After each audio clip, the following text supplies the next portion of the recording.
Welcome to the Uncle Erich Presents Crime Fiction Podcast, featuring classic radio shows, crime, murder mysteries, and suspense shows.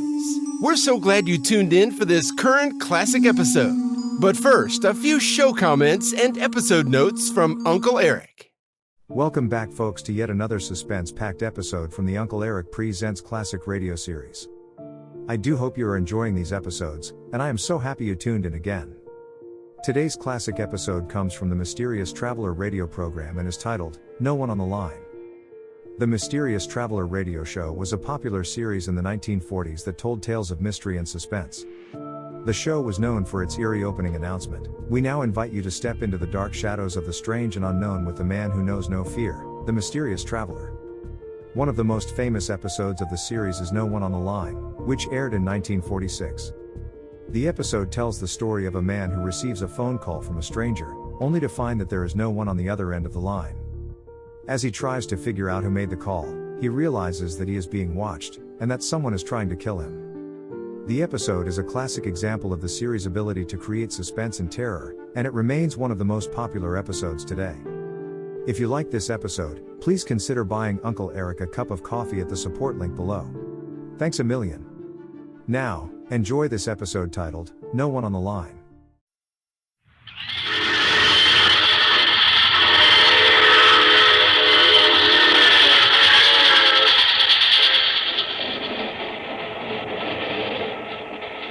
The Mysterious Traveler.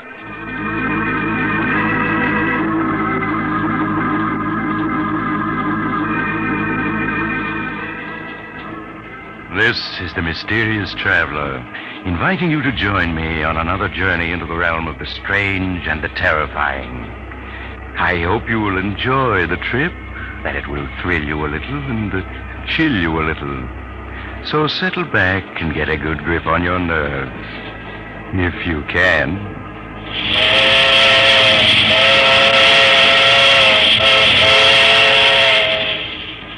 Where are we going? Why, today we're going to accompany Mr. Harvey Benson through a fateful 24 hours of his life in a story I call No One on the Line.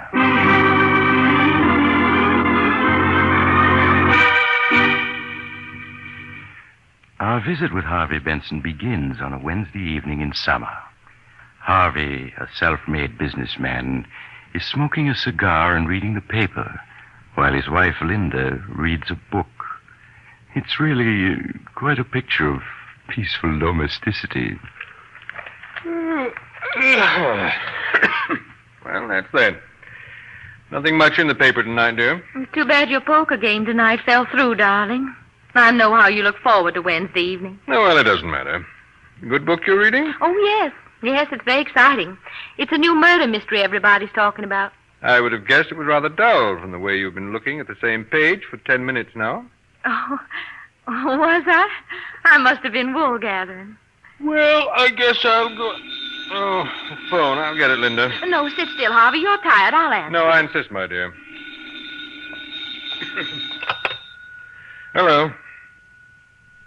Hello. Hello. That's funny. No one on the line. Well, how strange. Maybe the phone's out of order. No, I heard the click as someone hung up when I answered. Oh, but it's not worth wondering about. It's getting late. What do you say we turn in?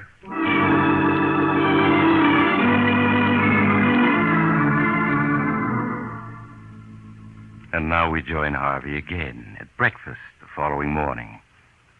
It's getting late, but Harvey lingers over his coffee as if he had the whole day ahead of him. Good coffee, this. Pour me some more, will you, darling? Of course, Harvey. But, shouldn't you be leaving for your office, dear? Oh, there's plenty of time. But it's almost 9:30. You seem very anxious to get me to the office, Linda. You're not trying to get rid of me by any chance. Oh, well, of course not. But you said you had an important appointment this morning, and I yes, just but thought... the fellow will wait. Mighty good coffee, this. Harvey, is there anything wrong? Anything wrong? Yes. You seemed a little odd the last day or two, and this morning. And what's the matter with me this morning? Oh, I don't know that anything is, but you do seem a little strange. Strange? In what way, Linda, my dear? Oh, I'm sorry if I've said anything to annoy you, but... Oh, I'll answer it. Sit still, Linda. I'll answer it. But, Harvey, it's probably... I said I'll answer it. Maybe a call I've been expecting. All right, Harvey. Hello? Hello? Hello? Strange. There's no one on the line. Same thing that happened last night. Well, how peculiar. Oh, but that phone must be out of order. Yes, I suppose so. Yet I could swear I heard someone hang up when I answered. Oh, you must have been mistaken, darling. I suppose so. You better give the company a ring, Linda. Yes, I will, Harvey, right away. Good. And now I do have to be going. See you tonight, darling.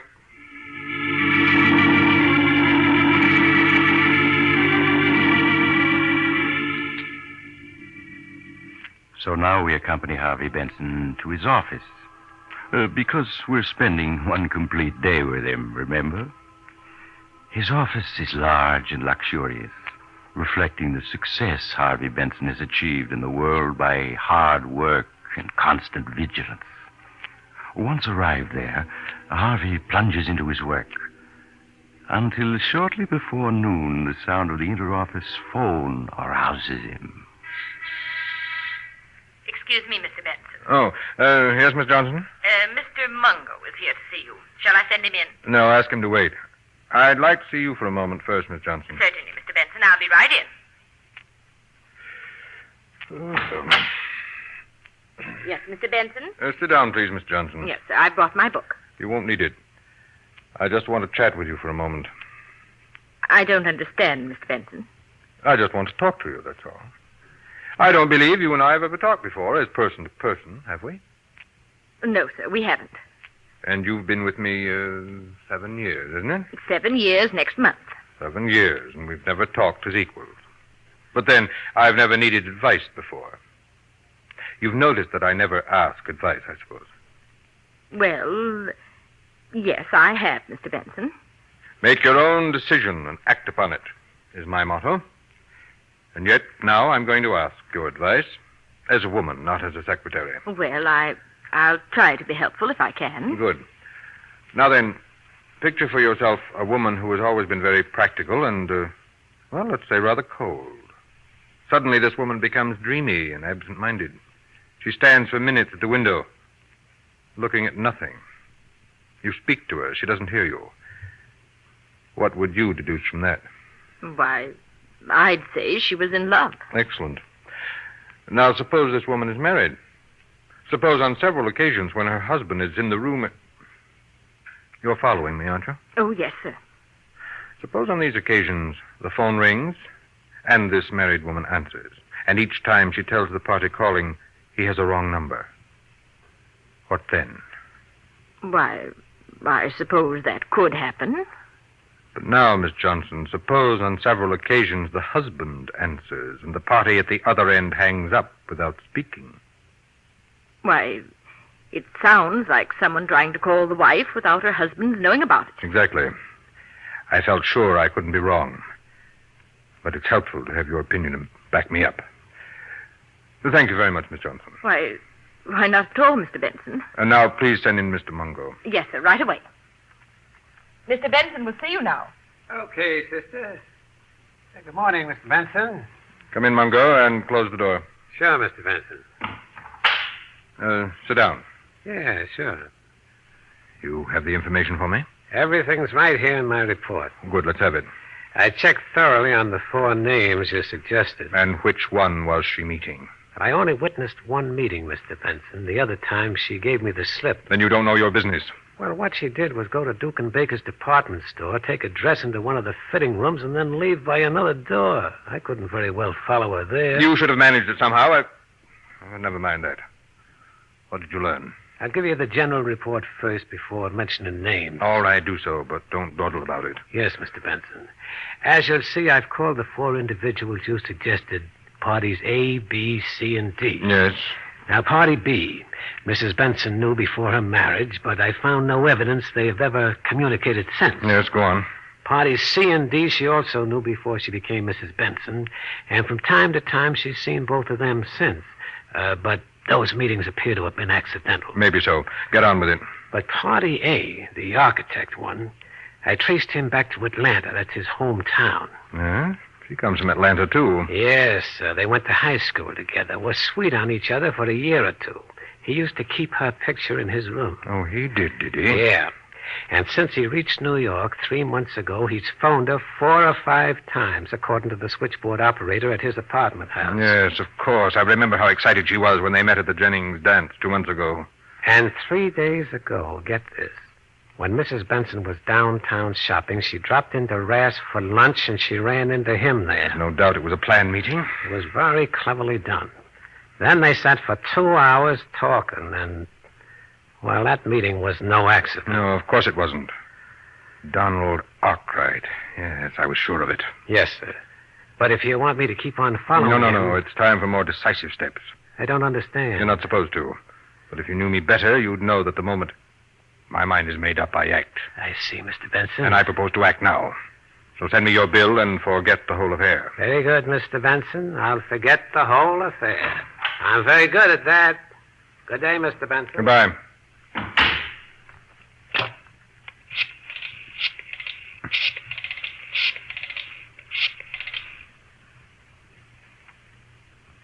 Hello, Donald Arkwright speaking. Oh, hello, Arkwright. This is Harvey Benson. You remember me, Linda's husband? Yes, of course, Mr. Benson. How are you? Fine, thanks. I'm calling because I need an architect. Oh, and you wanted me Yes, to... I'm going to put up a summer place out on Long Island, and I wanted you to draw the plan. Well, that's great, Mr. Benson. Now, what kind of site have you? I'll do better than tell you.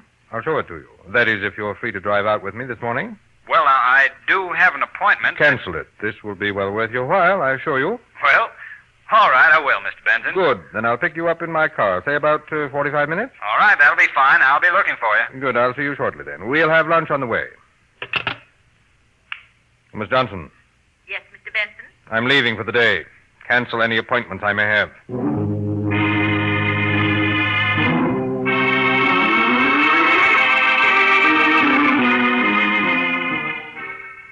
Now Harvey Benson leaves his office, and we follow him to the garage where he keeps his cars. Well, Joe, you have my car ready? I got it right here, Mr. Benson. But look, don't you want to take the new coupe? No, I said I wanted the sedan. Yeah, sure, but since that little accident Mrs. Benson had, the sedan ain't in too good a shape. It'll do for today. Yeah, but what I'm getting at is it ain't safe. I'm not worried. You put in plenty of gas? Yep. 5 gallons, Mr. Benson. But look now, don't take no chances with them brakes. They don't hold worth a cent. I'm aware of that. And that right-hand door, it sticks something terrible. What of it? What do you care? Oh, I just thought Well, I'd tell don't. you.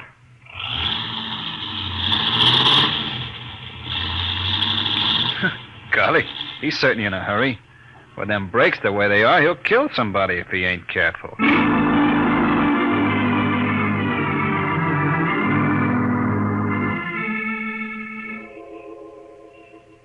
At 87th Street, Harvey Benson picks up his passenger, Donald Arkwright.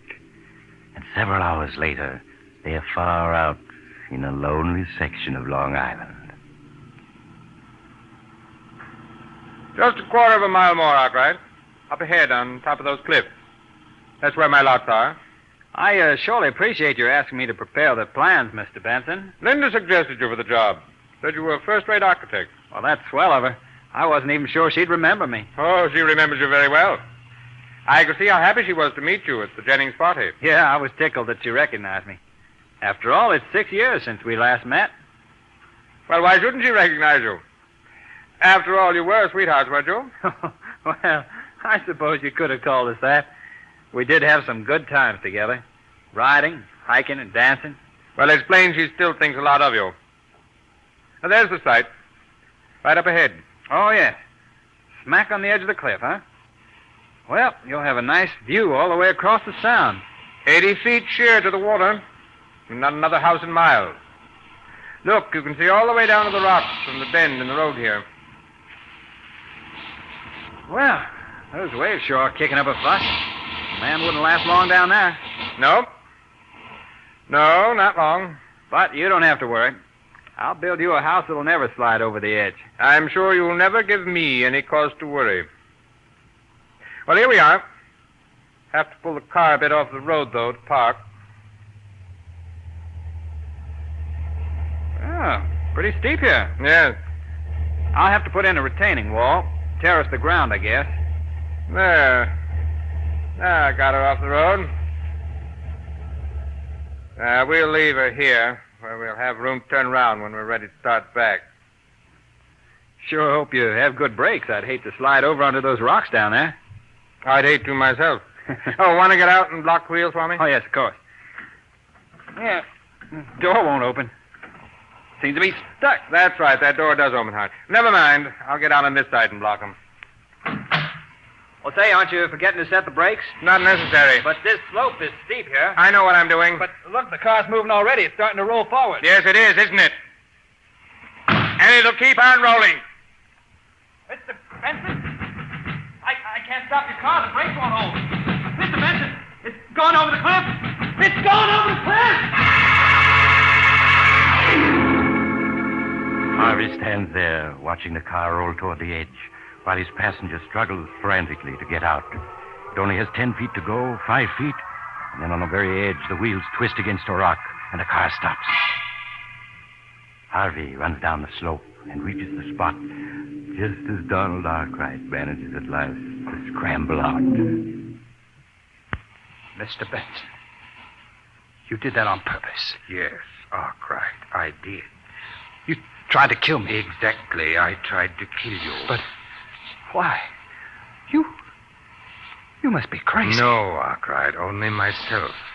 If you knew me better, you'd know that no one tries to take anything away from me without suffering for it. What are you talking about? You know what I'm talking about.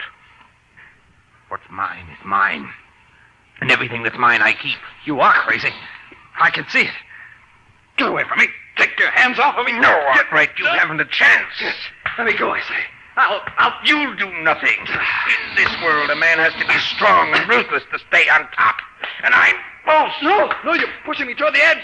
Let me go. You're going over, do you hear? You're going over. No!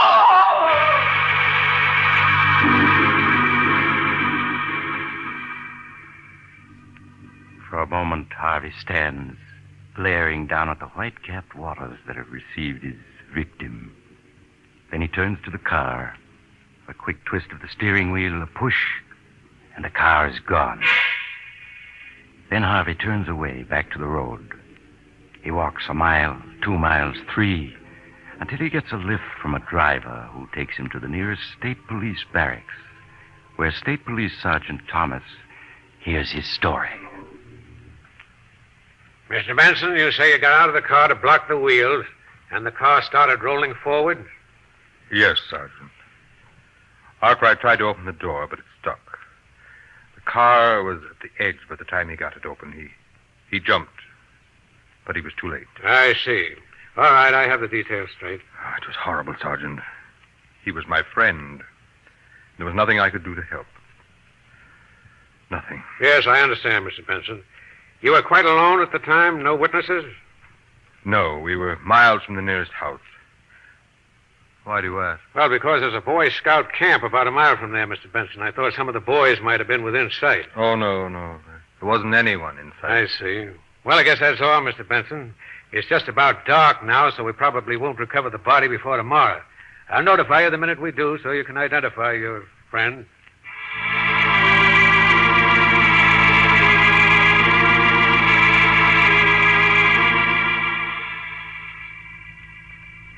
And so, late in the evening, Harvey returns home to find Linda waiting for him anxiously.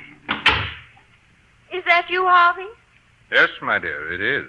Well, I waited in as long as I could, and then I went ahead and ate. Shall I fix you something now? No, thank you. I've eaten. Let's sit down, Linda. I'd like to talk to you. Why, of course, Harvey. Did you have the phone fixed? The phone? Oh, no, I called the company, but they said there was nothing wrong with it. I see. Well, they were quite right. I discovered that the trouble was from another source. I don't think I understand you, Harvey.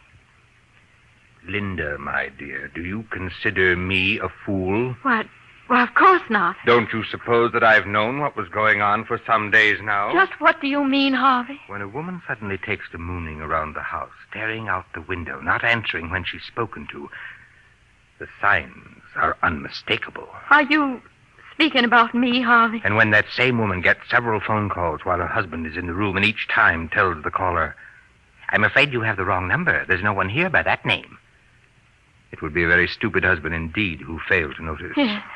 Yes, I suppose it But would. the crowning touch was those calls when there was no one on the line. One several days ago, one last night, and now one this morning. But, Harvey, I answer and there's no one on the line.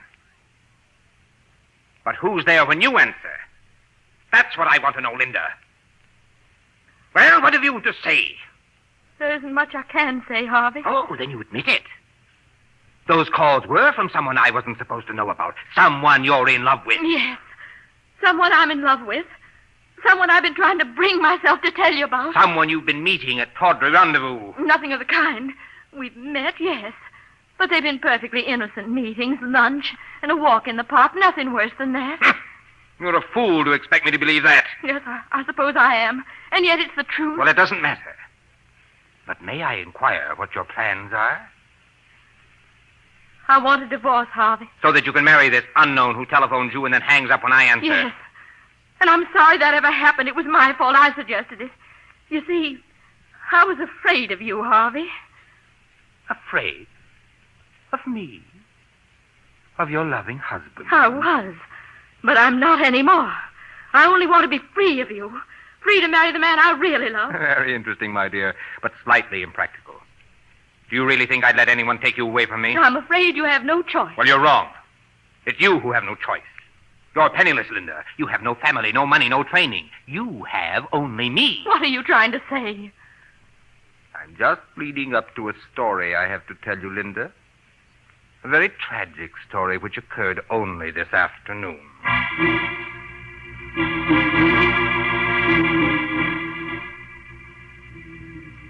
And so Harvey tells Linda the story of the afternoon's events. Well, not the true story, of course, but she guesses the truth as he speaks and recoils in horror when he is finished. Oh, you've killed him. You deliberately murdered him. Nonsense. It was a tragic accident. The police have already exonerated You me. killed him? Oh, no. No, I don't believe you. You're just trying to torture me. You know me better than that. You know that what I have I keep at any cost. Then you did kill him. You're a murderer. Don't be hysterical, my dear. I shall be forced to discipline you. I'm going to the police. I'm going to tell them the truth. Linda, come back here. No, you can't stop Linda, me. come back. Come back, I say.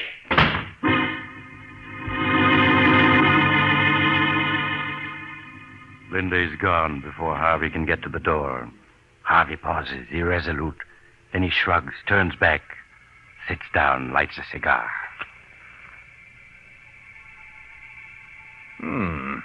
Good cigar. I must remember to order another box. And so, Linda, you've rushed off to the police. In your heart of hearts, you hope that I'm lying. Your first move will be to rush to a telephone. You'll put a nickel and dial with trembling fingers. You'll hear the phone at the other end ring.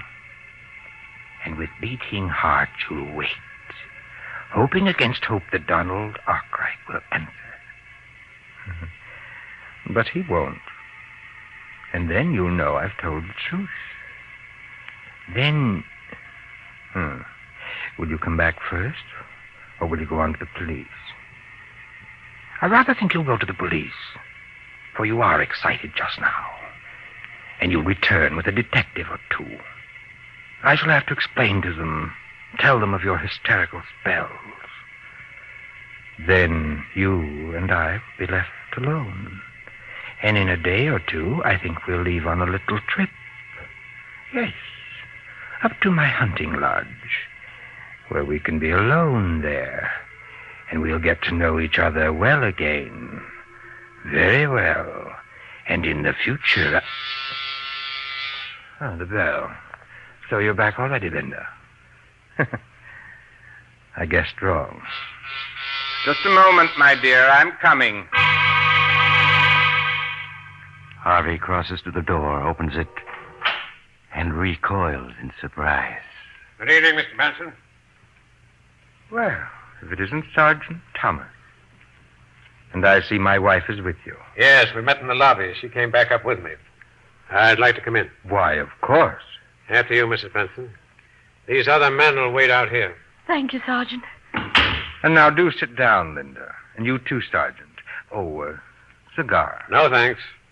We might as well waste no time, Mr. Benson. We've recovered your friend's body. Already? But surely you didn't come here to tell me that. They know you killed him, Harvey. They know. Please, Linda. You must forgive my wife, Sergeant. She's overwrought. I suppose she's been babbling some nonsense or other to you? She told me a story. I don't think it's nonsense. Of course it is. She's hysterical. But there were witnesses, Harvey. There were witnesses. What? That's absurd. There was no one within miles. Except a camp of Boy Scouts. 4 of them with a scoutmaster were lying in the grass half a mile away when you drove up. They were watching for birds with field glasses. You're lying. And with natural curiosity, they turned their glasses on you.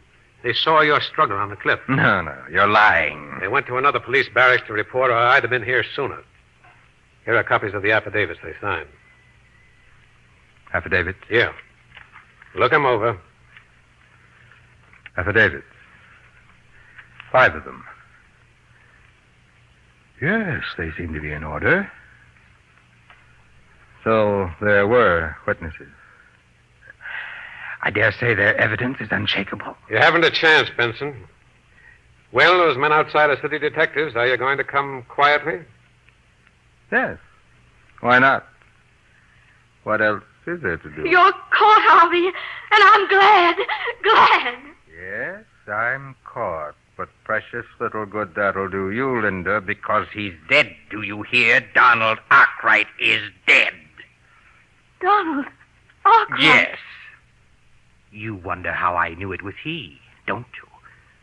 Well, I hired a private detective. Oh. And he discovered that Arkwright had been phoning you, that you'd been slipping away to meet him. He managed to follow you to one of those innocent luncheons. Oh, that luncheon.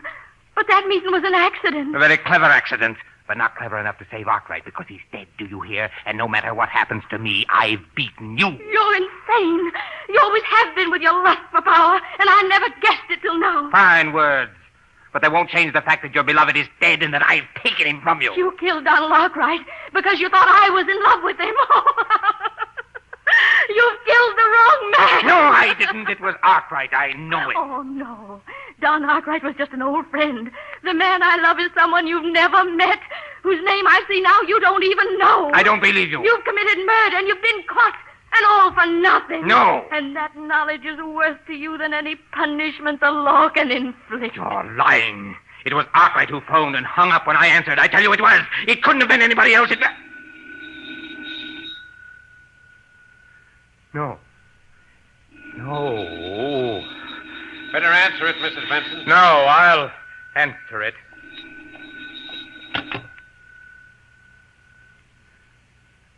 Hello? Hello? Hello!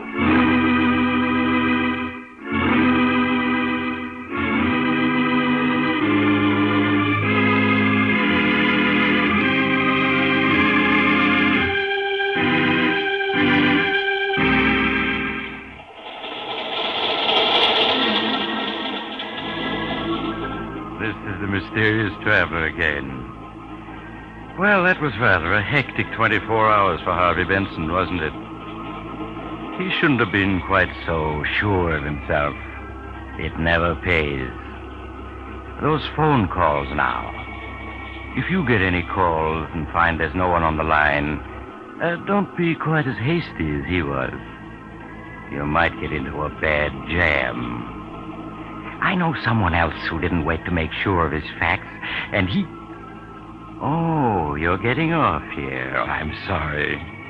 But I'm sure we'll meet again. I take this same train every week at this time.